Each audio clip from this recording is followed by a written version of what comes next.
Vous savez, au plus profond de notre psyché, il y a une sorte de structure qui guide absolument toute notre vie. Pensez-y comme à une boussole interne. C'est elle qui organise nos choix, qui donne un sens à notre parcours et qui fait qu'on se sent, soi-même de façon continue. Aujourd'hui, on va explorer ensemble cette architecture centrale. En psychiatrie, quand on parle de ce système de valeurs, attention, il ne s'agit pas de simples règles de morale, du bien ou du mal. Non, non, c'est beaucoup, beaucoup plus profond que ça. C'est vraiment la charpente de notre identité. Et cette citation, elle capture parfaitement cette idée. C'est une signature. Voilà les deux grandes questions qui vont nous guider. D'où vient cette boussole? Comment est-ce qu'elle se forge? Et puis surtout, qu'est-ce qui se passe quand elle se dérègle, quand elle est corrompue? Et comment, peut-être, on peut la recalibrer? Allez, c'est parti. Bon, alors plongeons dans le vif du sujet. Il faut vraiment voir ce système de valeurs non pas comme une liste de commandements, mais plutôt comme le squelette, le cadre qui organise toute notre identité. C'est vraiment le point de convergence de tout. Nos premiers attachements, nos expériences les plus marquantes et ce sentiment très intime de savoir qui on est. En fait, c'est un peu le système d'exploitation de notre personnalité. Passons maintenant à sa création, parce que cette boussole intérieure, évidemment, elle n'apparaît pas d'un coup de baguette magique à la naissance, non. Elle se forge, elle se construit par étapes tout au long de l'enfance et de l'adolescence. On peut voir ça comme trois grandes couches qui se superposent. Tout commence avec le socle, c'est l'attachement. Ensuite, on consolide tout ça avec ce qu'on appelle le surmoi, qui est une sorte de conscience morale qui intègre les règles. Et enfin, on finalise avec les choix qu'on fait à l'adolescence pour affirmer son identité. Tout commence donc ici, dans les toutes premières relations. Un enfant, il absorbe tout, ce qui est sécurisant, ce qui est prévisible, ce qui est stable. Et ces expériences, toutes primitives qu'elles soient, elles deviennent en quelque sorte les toutes premières briques de sa future boussole. On appelle ça des proto-valeurs. Et là, dès le départ, on a une bifurcation absolument cruciale. Si l'attachement est sécure, ça va construire une boussole cohérente, en harmonie avec la personne.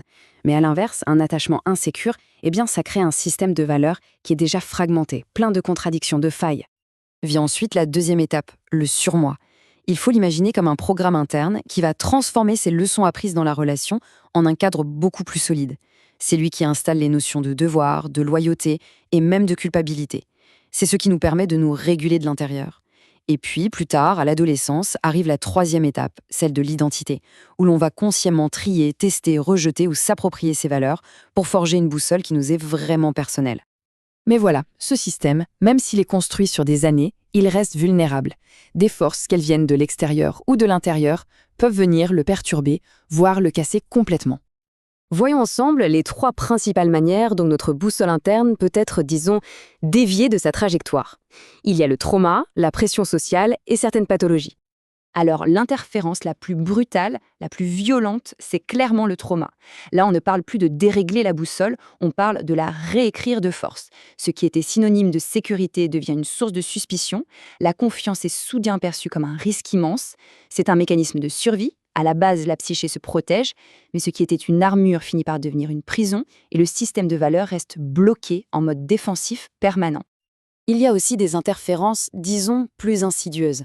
Parfois, c'est la pression sociale qui est si forte qu'elle nous pousse à emprunter la boussole du groupe au lieu de suivre la nôtre. D'autres fois, ce sont des pathologies qui viennent carrément pirater le système. L'aiguille de la boussole ne pointe plus vers le bien-être, mais vers l'obsession dictée par la maladie. D'accord, mais alors concrètement, ça ressemble à quoi? Une vie quand on doit naviguer avec une boussole qui est cassée ou qui indique la mauvaise direction? Le contraste est vraiment saisissant. D'un côté, un système solide, ça mène de la cohérence, de la résilience. De l'autre, un système instable, ça génère de l'impulsivité, une espèce de culpabilité diffuse qui flotte en permanence et une très forte dépendance à ce qui se passe à l'extérieur. C'est particulièrement visible dans les états limites. Là, on a l'impression que l'aiguille de la boussole devient complètement folle, elle oscille violemment entre des extrêmes. La même personne peut être portée au nu un jour, puis détestée et rejetée avec une violence inouïe le lendemain. Le système de valeurs est totalement dépendant du climat relationnel du moment. Chez les structures narcissiques, c'est encore un autre cas de figure. La boussole n'est pas tant déréglée qu'entièrement tournée vers l'extérieur. Le vrai nord pour ces personnes, ce n'est pas une éthique interne, non. C'est l'admiration dans le regard des autres. La seule valeur qui compte vraiment, c'est celle que leur renvoie ce regard. Bon, on a bien vu le problème, passons maintenant à la résolution. Comment est-ce qu'on peut réparer cette boussole? Et surtout, comment faire la différence entre un système qui nous porte et un système qui nous tire vers le bas? En fait, toute la distinction est là. On parle de système syntone quand on ressent cet alignement, cette harmonie avec soi-même. Ça apporte de la stabilité, de la cohérence. Et à l'opposé, on a le système dystone. Et ça, c'est ce conflit intérieur permanent, cette sensation d'être toujours à côté de la plaque qui génère une vraie souffrance morale et des comportements pour essayer de compenser ce mal-être. Et donc, tout l'objectif d'une thérapie, ce n'est surtout pas d'imposer des valeurs correctes. Non, le but, le point crucial, c'est d'aider la personne à reforger sa propre boussole. Une boussole qui soit authentique, qui soit cohérente et qui soit assez souple pour pouvoir évoluer avec elle.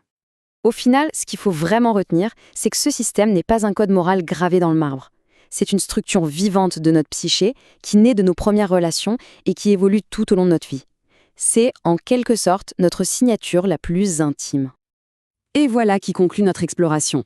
La question finale, bien sûr, elle reste ouverte pour une réflexion plus personnelle. C'est la question de savoir si notre propre boussole nous guide vers une vie qui nous ressemble, une vie alignée, ou si, au contraire, elle nous fait naviguer à contre-courant de qui nous sommes vraiment.